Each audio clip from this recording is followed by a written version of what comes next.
जहां जहां मन जाए वहां वहां ही प्रभु को देखो। कोई वस्तु व्यक्ति नाम रूप जो आए सब में प्रभु विराजमान। तीसरा, साधक जब प्रभु में मन लगाने का अभ्यास करता है तब संसार की बातें याद आती हैं। इससे साधक घबरा जाता है कि जब मैं संसार का काम करता हूं तब इतनी बातें याद नहीं आती, इतना चिंतन नहीं होता, परंतु जब प्रभु में मन लगाने का अभ्यास करता हूं तब मन में तरह तरह की बातें याद आने लगती हैं। पर ऐसा समझकर साधक को घबराना नहीं चाहिए, क्योंकि जब साधक का उद्देश्य प्रभु की प्राप्ति बन गया है तो अब संसार के चिंतन के रूप में भीतर से ये कूड़ा कचरा निकल रहा है, ऐसा सोचे। 3 सूत्र बताए गए अभी। पहला, जहां जहां मन जाए वहां से हटा के प्रभु में लगाना। दूसरा, जहां जहां मन जाए वहां प्रभु को ही देखना। तीसरा ये कि अब हमारा लक्ष्य भगवत प्राप्ति है, अब हमारा भजन चल रहा है, तो मन में जितना कूड़ा कचरा संसार का है वो सब डिलीट हो रहा है, वो सब निकल रहा है। भीतर से हमारे मन की सफाई हो रही। तात्पर्य कि सांसारिक कार्य करते समय ये मन संसार का कूड़ा कचरा, बात, चित्र, ये सब समेटता है, और जब भजन करते हैं तो वही निकल निकल कर बाहर नष्ट होता है। चौथा, साधक को प्रभु का चिंतन करने में कठिनता इसलिए पड़ती है कि अपने को पहले सांसारिक मानता है। मैं गृहस्थ हूं, मैं पुरुष हूं, मैं स्त्री हूं, ये सब शरीर को लेके मानना सांसारिकता को मान्यता देना है। अतः संसार का चिंतन स्वतः होता है और उसे प्रभु का चिंतन जबरदस्ती करना पड़ता है। इसलिए साधक को चाहिए कि वो भजन के पहले ये चिंतन करे, मैं प्रभु का और प्रभु मेरे। इससे बड़ी सहायता मिलेगी। इसको कई बार चिंतन करना चाहिए। मैं प्रियालाल का, प्रियालाल मेरे, प्रियालाल के सिवा मेरा कोई नहीं और मैं किसी का नहीं। मैं तो केवल प्रभु का हूं और प्रभु केवल मेरे हैं। मैं शरीर संसार का नहीं हूं, शरीर संसार मेरे नहीं है। इस तरह प्रभु के साथ संबंध होने से प्रभु का चिंतन स्वाभाविक होने लगेगा, चिंतन में विक्षेप बंद हो जाएगा। पांचवा, ध्यान करते समय, भजन करते समय साधक को ये ख्याल रखना चाहिए कि मन में कोई कार्य नया जमा ना करे। अर्थात अभी हमको वहां जाना है, अभी हमको ये कार्य करना है, अब ये सब जाना है, पहले चले जाओ, जो करना है पहले कर आओ, फिर चुपचाप भजन में बैठो। अमुक कार्य करना है, अमुक स्थान पर जाना है, अमुक व्यक्ति से मिलना है, अमुक व्यक्ति के मिलने के लिए वो आने वाला है, उससे क्या क्या बातचीत करनी हो, माला चल रहा है, ये भजन नहीं। बड़ा ये दंभ हो जाएगा। भजन जब करने बैठे तो कोई कार्य और नहीं।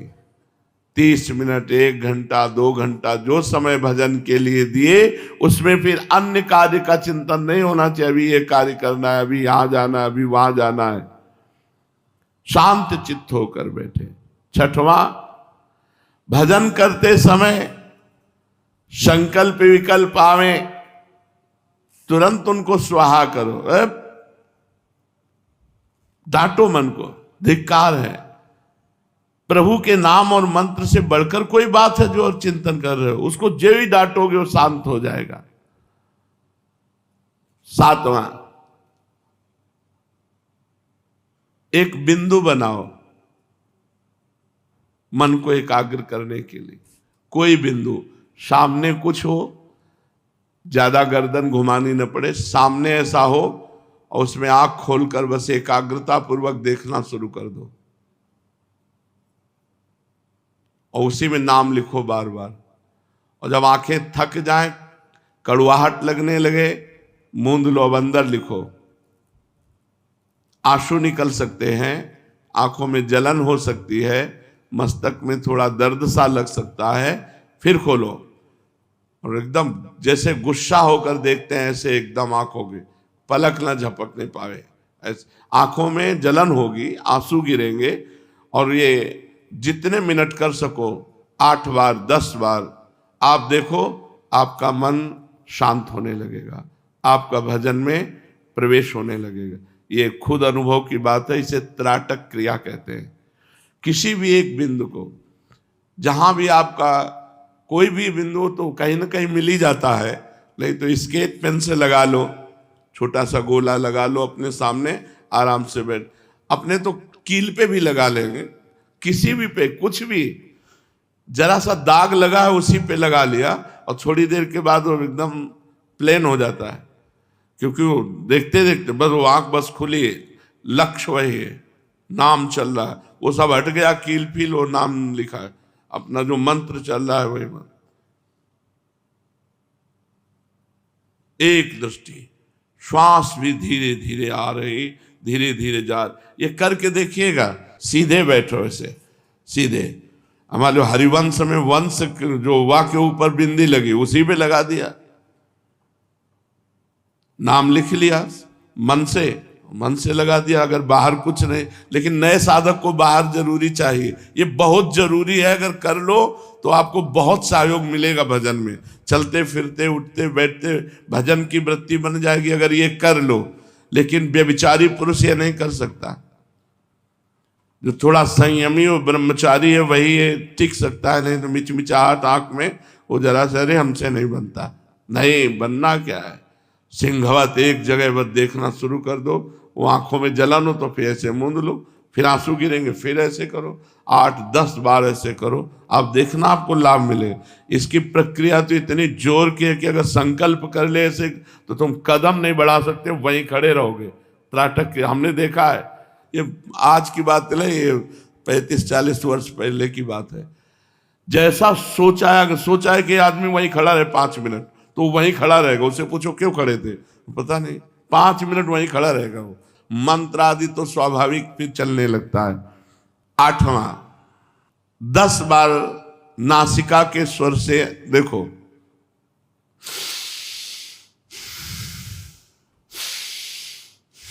इसका प्रभाव है, कोई खिलवाड़ नहीं है। 10 बार आप कीजिए ऐसे, पूरी श्वास खींचिए, पूरी छोड़ दीजिए, पूरी श्वास खींचिए, ऐसे कुछ नहीं पकड़ना, खींचिए, और 10 बार करने के बाद शांत हो जाइए और बस मंत्र जपने लगिए, इससे आपको सहयोग मिले। ये सब करना चाहिए। ये जो ही भजन के लिए बैठे तो सबसे पहले 10 बार श्वासें खींचे,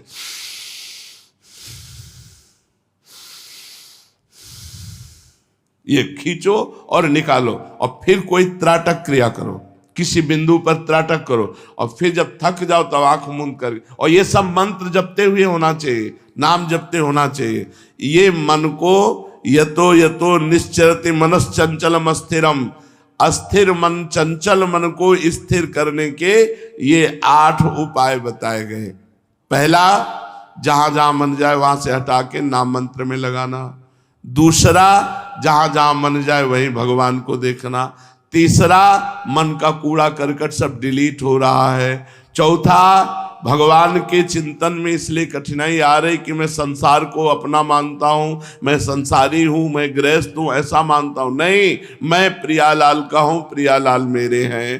पांचवा, ये मन में ध्यान रखना चाहिए कि अमुक कार्य करना है, अमुक कार्य करना है, ये हमारे संकल्प न बनने पावे, भजन के समय भजन ही करना है। छठवां, संकल्प विकल्पों का नाश, जो ही संकल्प विकल्प उठे, अरे सब नाशवान झंझट है, हटाओ, राधा राधा राधा राधा राधा। सातवां, एक बिंदु पर देखना। आठवां, श्वासों को 10 बार निकालना और छोड़ना। प्रशांत मनसं ह्रेनं योगिनं सुखमुत्तमं उपैति शांत रजसं ब्रह्मभूतमकल्मषं। आहा, जिसका निरंतर भजन होता है, मन शांत होकर भजन में लग गया, वो अकल्मषम, वो निष्पाप महापुरुष हो जाता है। वो गंगा जी को भी स्पर्श करे तो गंगा